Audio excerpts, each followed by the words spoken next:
She also said, make sure she's always on you at all times. Make sure to feed her and do not ever tell anybody about her.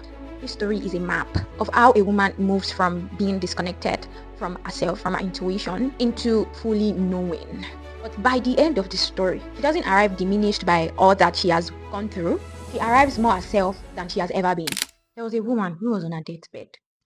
She is dying, and there is a daughter at the feet of the bed. Her daughter is putting on a normal red boots and an apron. And so before the woman would die, she tried to sort out the inheritance, what she will pass on to her daughter. And she pulled out a doll. Here is a doll for you, my love. And lo and behold, this doll looks like a daughter, Vasalisa. The doll was putting on same red boots and white apron as Vasalisa was putting on, and it looked just like Vasalisa.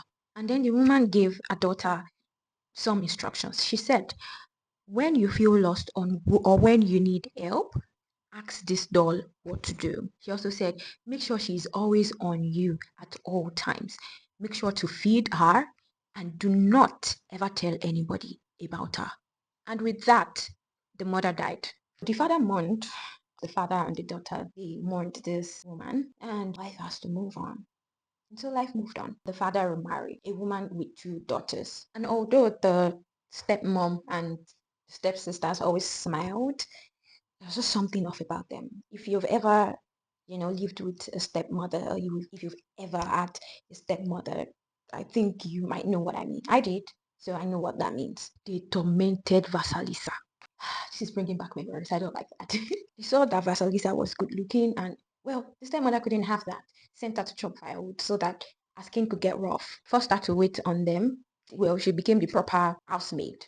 Do this, do that, do this, do that, do everything all over again once you're done. You know, that kind of vibe. And despite all of what they've done, it doesn't seem to have any effect on Vasilisa's life. And they just can't have that. And then one day, they decided to conspire. She called her two daughters to herself, you know what, my children, go put off the light. So if a father comes, we will tell them that, oh, the light could not come on. The firewood was probably wet, which is obviously a fault. And then we'll send Vasalisa into the forest where Baba Yaga is to go ask for firewood. When she reaches Baba Yaga's place, obviously Baba Yaga is just going to kill her and eat her. So that's a good plan. And so when they had planned that, they clapped, they were excited. And so the evening came and they executed their plan. They sent Vasalisa into the forest to go do exactly as they planned. Vasalisa said, okay, I mean, there's hardly anything she can do, obviously. And then she set out into the forest. She kept going into the forest. And the insider she go, the darker it became. You remember the doll that her mother gave her? Yes, she remembered the doll. And of course, her mother instructed her that it must always be on her at all times. So he was on her at that particular time. And so at every time she's going and she gets scared, maybe while she's going, she steps on a stick and snaps it into two, and that scares her. She touches her doll, she feels comforted, she keeps going. And then anytime that, remember that her mother also told her that whenever you need help, you should consult the door. That's exactly what she did. So when she gets to a junction, she asks the door, do I go left or do I go right? The door will tell her, oh, go left. Should I go left or should I go right? And then that was what she was doing. And then she kept on going. And she, of course, did not forget that her mother asked her to feed the dog. So when she's done consulting, should I go left or right? And that one tells her the answer. She feeds it crumbs of bread. So while she was going, she saw a horse rider in white. And as the horse rider passed, it was daylight. And then she kept going, she kept going. She saw another rider, but this time this one is in red. And as that one passed, the sun rose. And just as she was getting to seeing Baba Yaga's house in front, another horse rider passed, but this time this one is in black. And this one passed by her and rode straight into Baba Yaga's hut. And immediately it became night. I told you that she had already gotten to where Baba Yaga's house is. It's right in front of her. The fence was made of skulls and bones, and inside that fence stood a house. The house is strange. This particular house, this hut, is standing on chicken legs. Like 4 chicken legs like this are the ones carrying the house. And this chicken leg is not just there, it's not stationary. That you might think that maybe it was just molded to look like chicken legs. No, this chicken leg is moving with the house. Sometimes it dances, sometimes it twists, sometimes it's constantly moving. This chicken leg is alive. That house is hella scary. That house has bolts made of human toes and fingers. And the lock of that house is a snot with many teeth. Baba Yaga came flying down in a cauldron. She flies in cauldron with a long nose and a long chin. She arrived and then she asked Vasalisa, "What the hell do you want?" Vasalisa trembling. She was like, "Grandmother, I came for fire. I came to ask for wood or coal for fire. The fire is out in my house. I was wondering if you could give me some." She said, "The people would die if I don't bring the fire. The house is cold. So that is why I came to beg for fire from you." And this is where the tests began. Baba Yaga now asked her, "So you let the fire go out. Why exactly should I give you some flame to light your fire that you let go out?"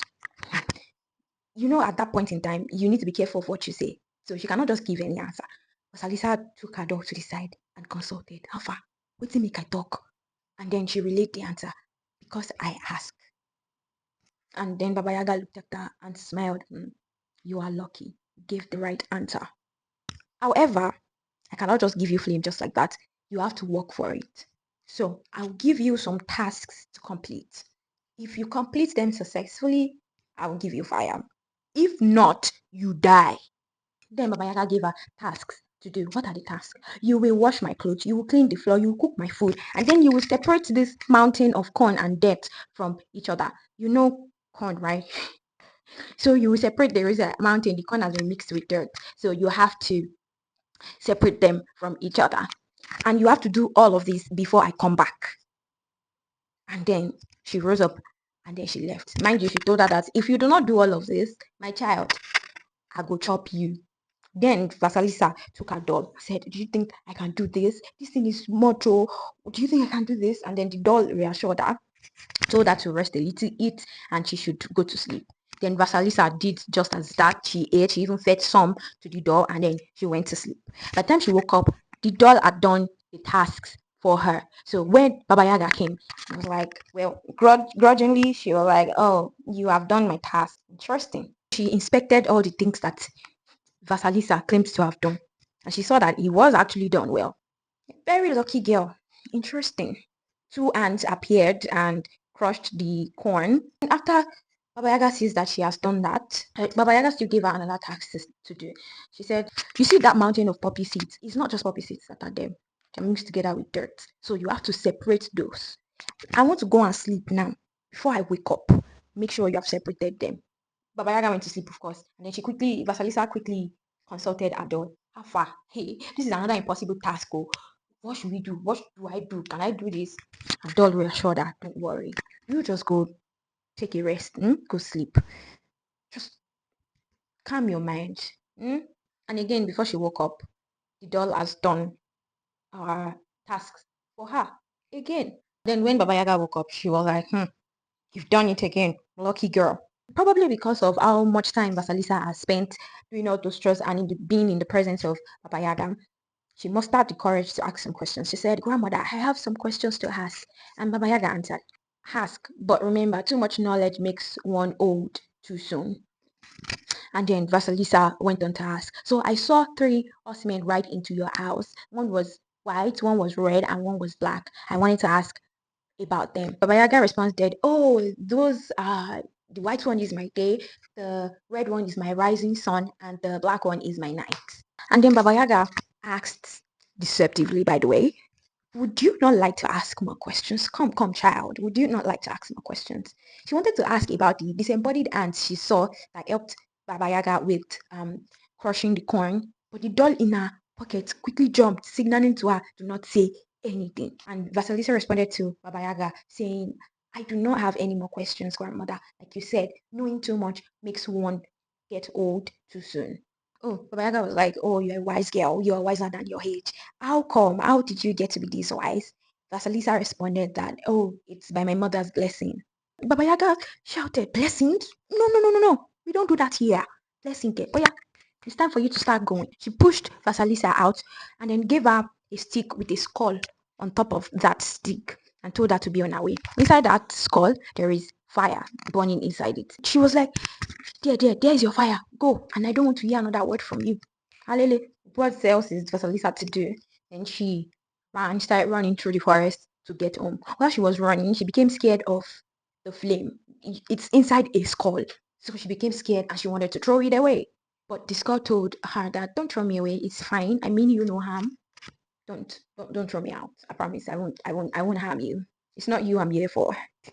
The stepmother and her stepsisters, of course, they were home. They saw from the house, they saw a strange light coming, and they were wondering what is that, because in their own mind, all they assumed is that she has gone into the forest. If Baba Yaga did not kill her, then some wild animal probably have done the job, right? So they were not expecting Vasalisa back home. Vasalisa got closer and they saw that that's Vasalisa. So they quickly ran from the house and went to meet up with Vasalisa.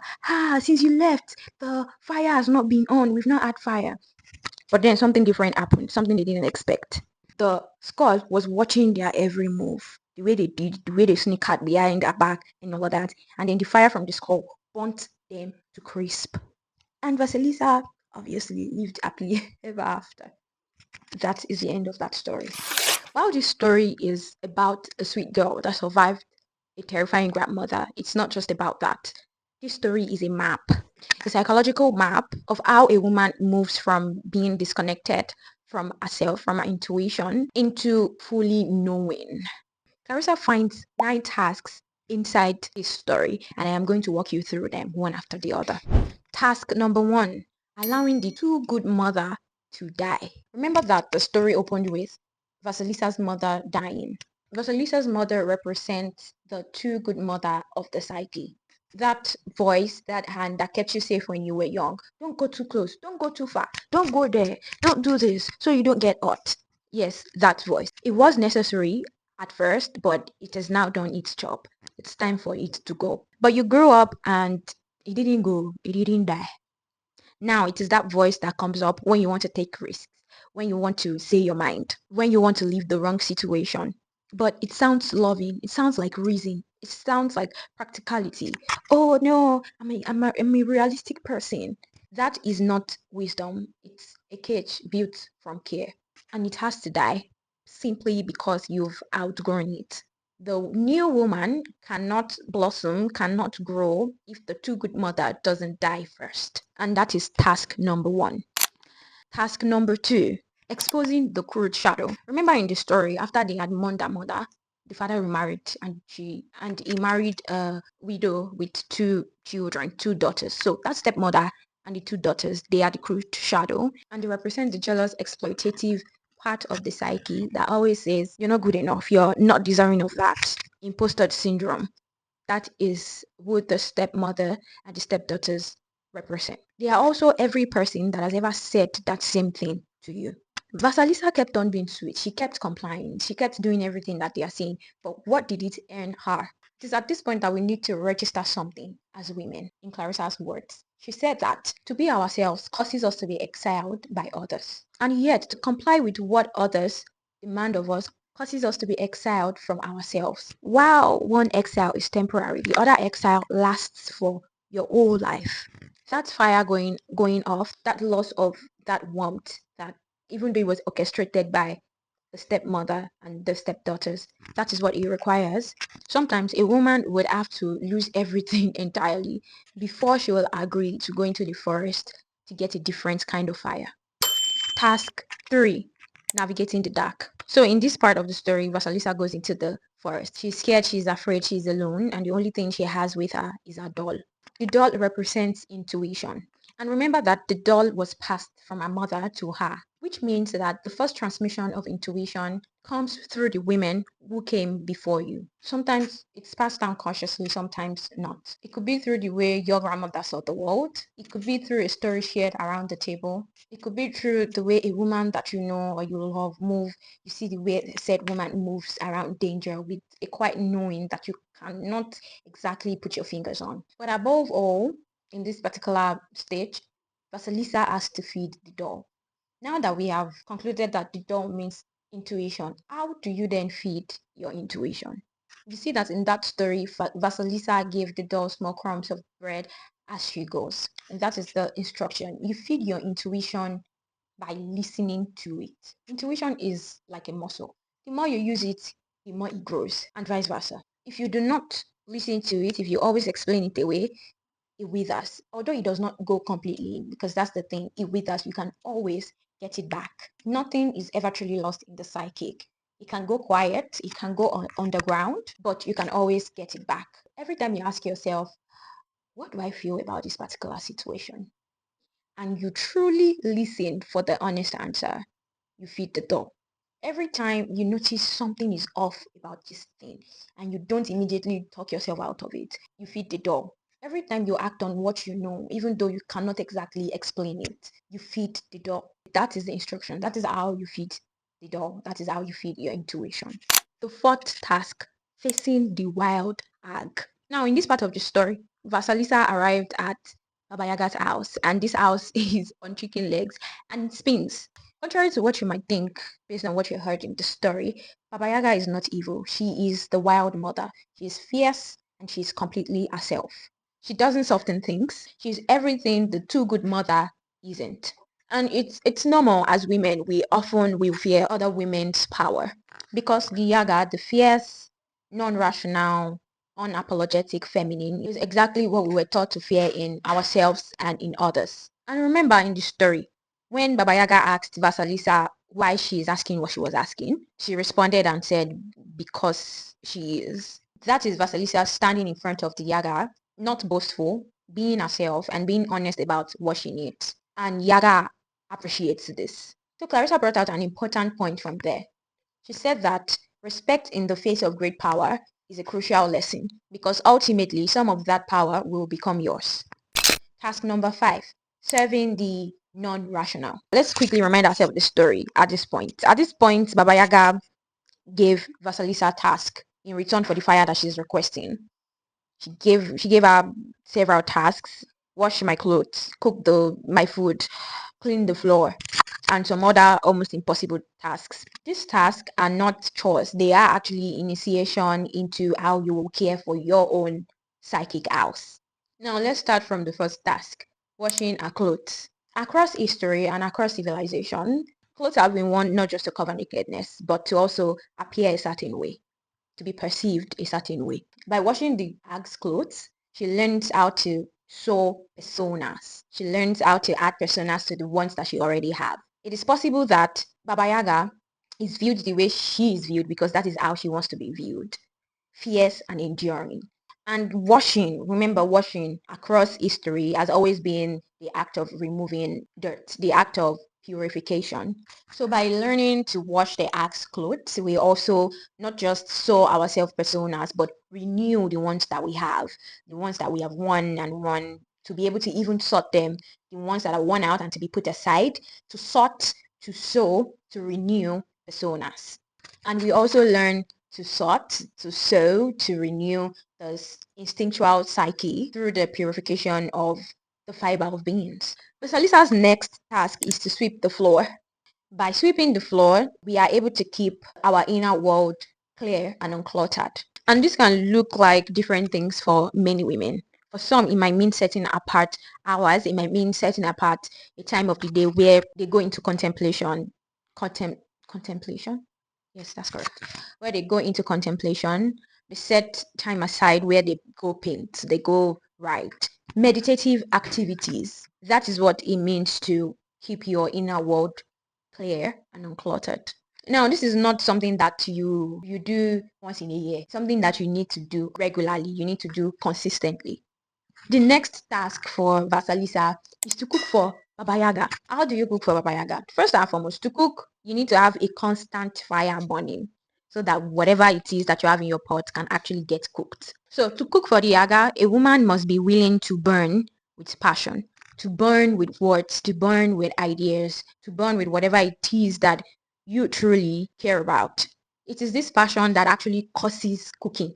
It is this cooking of new ideas, new directions, new commitment to one's art and one's work that feeds the wild soul. And if you remember in the story, through all of the chores that Baba Yaga gave to Vasalisa, Adol was not only with her, Adol was the one that did all of those chores that Baba Yaga gave to her. The same applies to us, to what the doll represents. Your instinct is not just something that you use at a dramatic crossroad. You are to use it in your daily life. Task number 6, separating this from that. And this seemed to be the most difficult task that was given to Vasalisa. She was given a mountain of millions of poppy seeds mixed with dirt, and she was asked to separate them. This is where we learn the act of fine discrimination. Learning to tell one thing from the other, not just at the glance, but through careful observation, careful and patient attention. This is where you learn to tell the man who embodies what you actually want and from the one who is pretending to embody it. This is where you learn how to tell the difference between a nourished life and a spoiled life.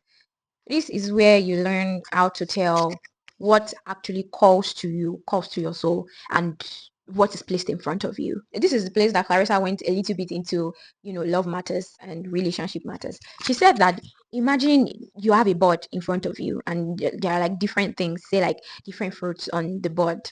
And they ask you to, what do you feel like eating? And they give you a board that is filled with, all this nice food. There is no way you will not pick from what is in front of you, even though it might not actually be what you really want. But at that moment, what you actually want is lost. You only get to choose from what is in front of you. So she gave us a tip for, solving that particular tiny problem. She said that before looking at the board at all, you close your eyes, you go inward and you ask, what do I actually feel like eating today? Your mind says banana. Then you open your eyes and then you go through the board. There's a chance that you might not even see banana there. Then you can actually request for banana that you actually want. If you look into the board first before asking for what you actually want, you end up picking from what is inside the board. And she relates this to picking a lover. Instead of asking yourself, oh, what do I actually want? But because you have beheld one certain person, over time, that starts to look good. And that just becomes what you want. Even though if you had actually sat and asked before beholding, probably would have ascertained the exact thing that you want. And I suppose in this place, she's teaching us to not, in a way, compromise what you want for what is available. And the only way you are able to get honest answer, the sincere answer from yourself when you ask this type of questions is when your intuition is kicking. Task number 7, asking the mysteries. Now, at this stage of the story, Vasalisa is asking Baba Yaga questions. She has gotten comfortable. Now she's asking questions. Vasalisa asked about the horsemen, the white horseman, the red horseman, and the black horseman. Baba Yaga gave her the answers. Then she was about to ask about the disembodied ants that helped Baba Yaga crush her corns, and the doll in her pocket was thrashing about that she shouldn't say a word. Instead, Vasalisa reminded Baba Yaga of a word that one shouldn't know too much too soon. This in itself is its own task, the ability to know when to stop asking questions. There are things in the psyche, in the unconscious, that should not be known at the wrong time, that are not meant to be fully understood yet. To try to understand all of it all at once is not wisdom, that is being greedy. The goal is the right question at the right time, not all the questions all at once. And the only way that you can know when to stop asking questions, well, it's the same way Vasalisa was able to stop asking questions, through her doll, through your intuition. You remember the 3 horsemen that Vasalisa saw, right? The black, the red, and the white. All of these colors, they represent something depending on what culture you are looking at. I will just speak on a few. Black represents death. Red represents blood, the color of life. And white represents renewal, depending on what culture and at what period. I remember all of these horsemen, they came at a particular period of time. And they all went into Baba Yaga's house. If you are going to be intimate with Baba Yaga, if you're going to be intimate with the wild soul, you need to know when to let things live and to let things die. You need to be comfortable with the idea and be consoled by the idea that death is not the end of things. Death actually signifies that it is time for the new to come in. Task number 8, standing on all fours. So this is where Baba Yaga was asking Vasalisa, oh, how come you're this wise? You're so wise for your age. And she said, oh, it's by my mother's blessing. And Baba Yaga was repelled by it. One would see this attitude of Baba Yaga to the fact that she said blessing as evil, that means she's evil. But Clarissa begs to differ. She said that could possibly mean that she just cannot reckon with any two good mothers' attributes.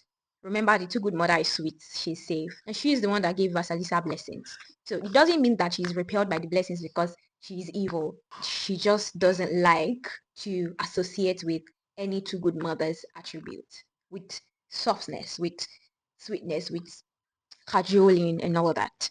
Now she has the doll.